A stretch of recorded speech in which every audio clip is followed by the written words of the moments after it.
Hello there and welcome back to Tradie Business School, the podcast for you tradies to help you with practical tips and stuff to make a really cool business that runs without you so you can gain back so much more control. Can't speak today. I am joined by Barry, who's my special guest here today on the show. How you doing, Barry? Michael, living the dream. How are you, mate?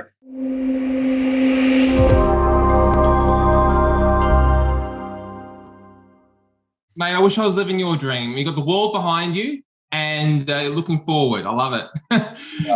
So on today's episode, we're going to talk about a pretty cool topic, which is pretty important and valuable, I think, to everyone in business, and that is getting paid.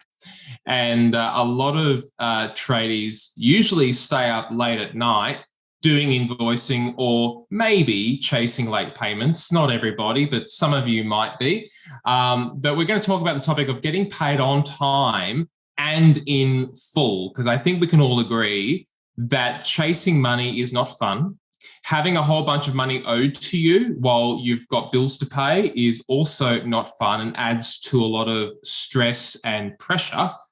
And then a lot of guilt and shame can be around that as well when you realize that you weren't getting paid for all the blood, sweat and tears and good work that you did and that you deserve to have and you just haven't got it. So we're going to talk about that today.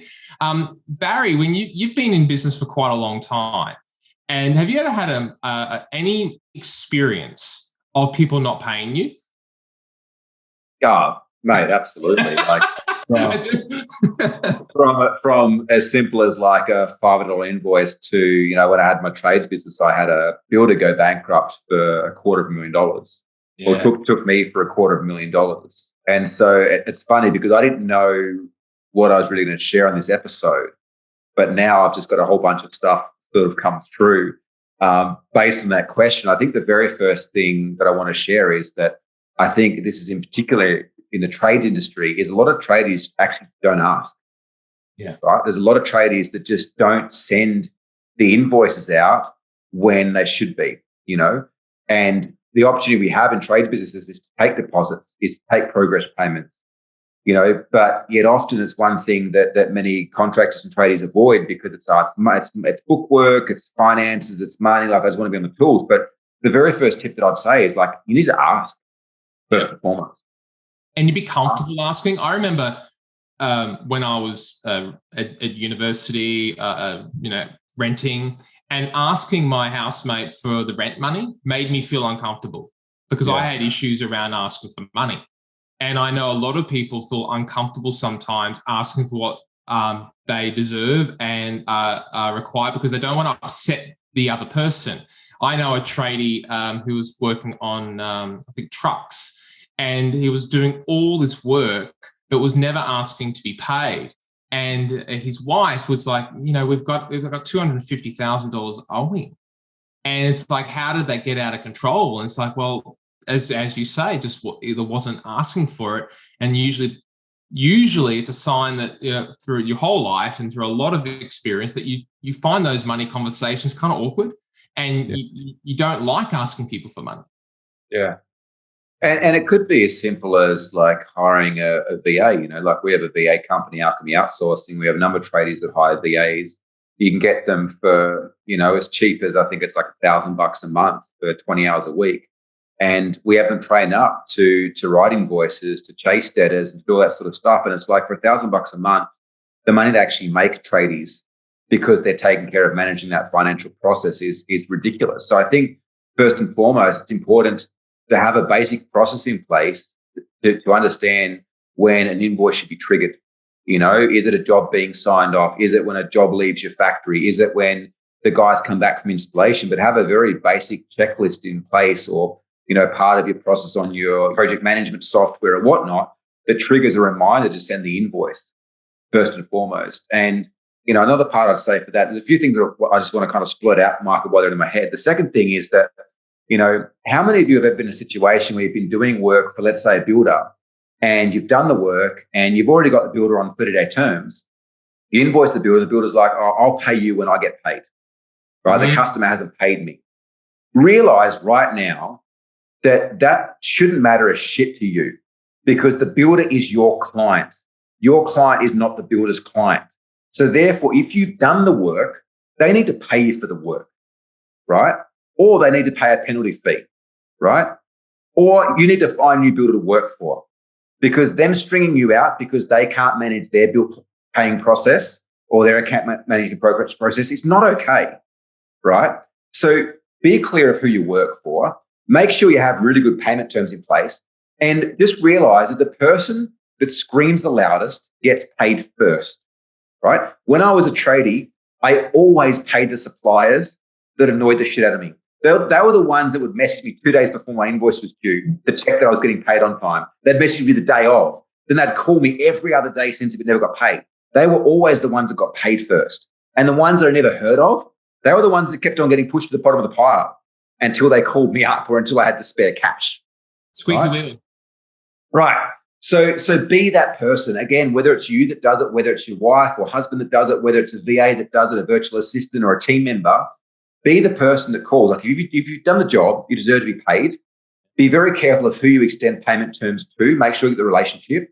Make sure that you never have one client that's more than 20% of your revenue, because that nearly took my business down, that $250,000, because I had one client that was a very big client for me.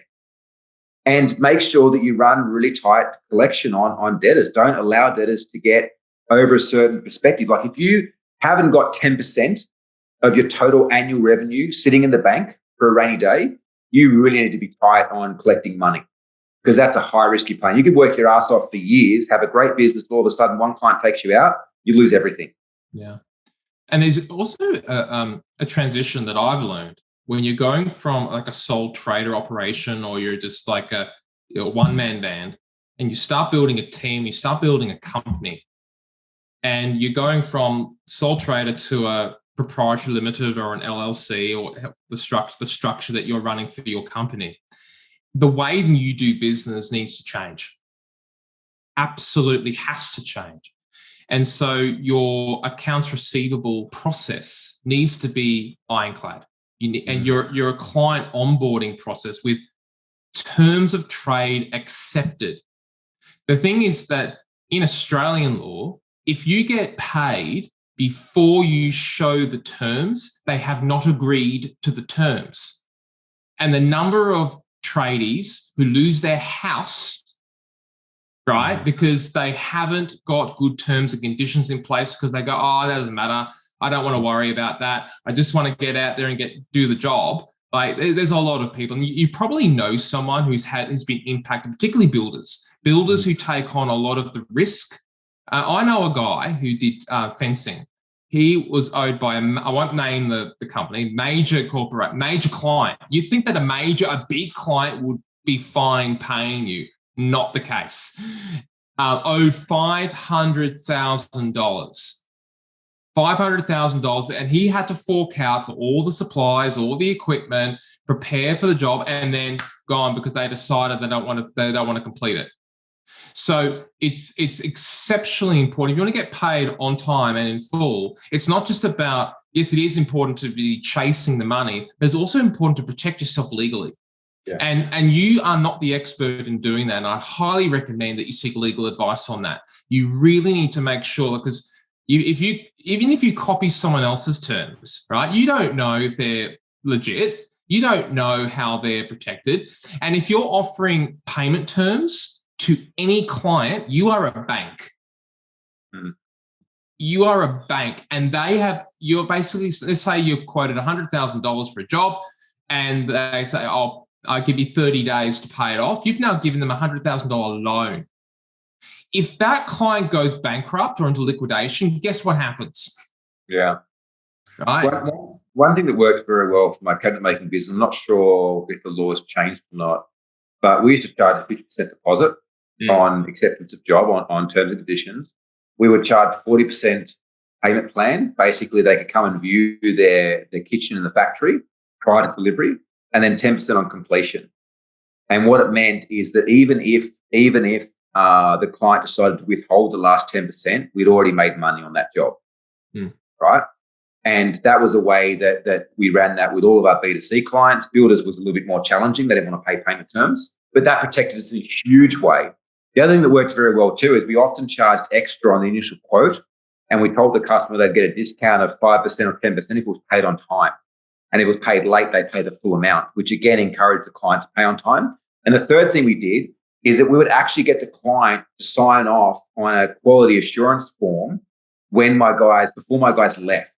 Because the amount of times that my guys would leave and the customer said that they were happy or that they were okay with it, and then when it came to them paying the invoice, they dragged it out for weeks, if not months, because, there's a mark here, or there's some dust left in the bottom of the cupboard, or something like that. Whereas once they sign off, again, Michael, they're signing off on terms saying that they're happy with the job, they've signed the job, they're okay to pay the final invoice. There's so much in protecting yourself to make sure that you get paid. I actually think of everything out of this episode, I think the number one most important thing that you should all do is hire someone to do all the follow-up for you, particularly if you have a lot of outstanding payments and you do a lot of quotes and you do a lot of that stuff. It's not a good use of your time as the business owner chasing payments. You've got better things to do with your time.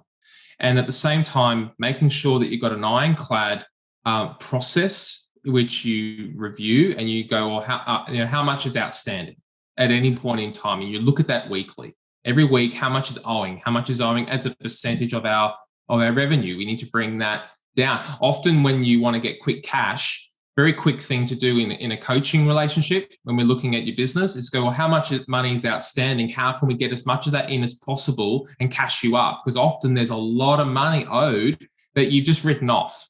You've written it off, not getting it. And the other thing that's really important, again, is making sure that you get good legal advice. It's possible, like if you're a bank and you're offering people payment terms, that you're an unsecured creditor, and if that person goes into liquidation or has financial difficulty, then you go down with it. So you want to make sure that you're protected with PPSR or anything like that, where you're actually protecting yourself from that to make sure that any money that's paid to you, you keep.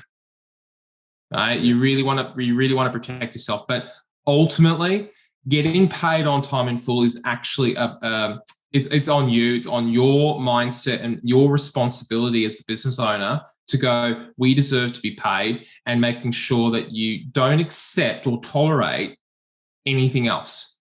And that's the other thing, Barry. I find that if you allow people to be late with payments, you train them to be late with payments. Like we're all the time training people how to teach it. And like you said, if you allow those to go over, that we will just become the bottom of the pile, which again is why if you have a process in place that triggers the invoice to go out, if you have someone from your team, a virtual assistant or someone else that follows them up a day before, 2 days before, the day of, like you become that squeaky wheel. You become that creditor that people want to pay and get off their back, because otherwise they know they're going to be hounded by you. And it's not hounding if you're chasing up something that's owed for you. But you don't want to get to the point where someone hasn't paid 2 months later, then you're the one that gets on the phone all day, every day. It's too late, right? Take more of a proactive approach to this rather than a reactive approach to this, and you'll get paid on time and in full. And I'd love to know, in our free Facebook group, Tradies and General Contractors Global, love to hear from you about if you have any challenges specifically with getting paid. Love to hear what's going on for you and maybe ways that we can help. There are a number of organizations that we can introduce you to really help you with terms and help you get that protection in place. And also, we've got some fantastic system tools that we can show you to help you build a system to help you collect that cash. We're even happy to go over the phone with you to really help you solidify a plan to make that work for you. Because I think if your business isn't getting paid, you don't have a business for much longer. So you really want to plug that hole. Yeah, it's quite often, Michael, we have people that reach out that want to, join the Tradie Business School coaching program or join the Game Changers to work with us. And it's quite often we can actually find them at least the course fees, if not double the course fees, out of their outstanding debts or out of opportunities they're not seeing in the business straight away. And I guess that's where we want to look at, net money, money that we find for them that's not out of their pocket, to help them actually reinvest in growing the business in a profitable, in a productive and streamlined way.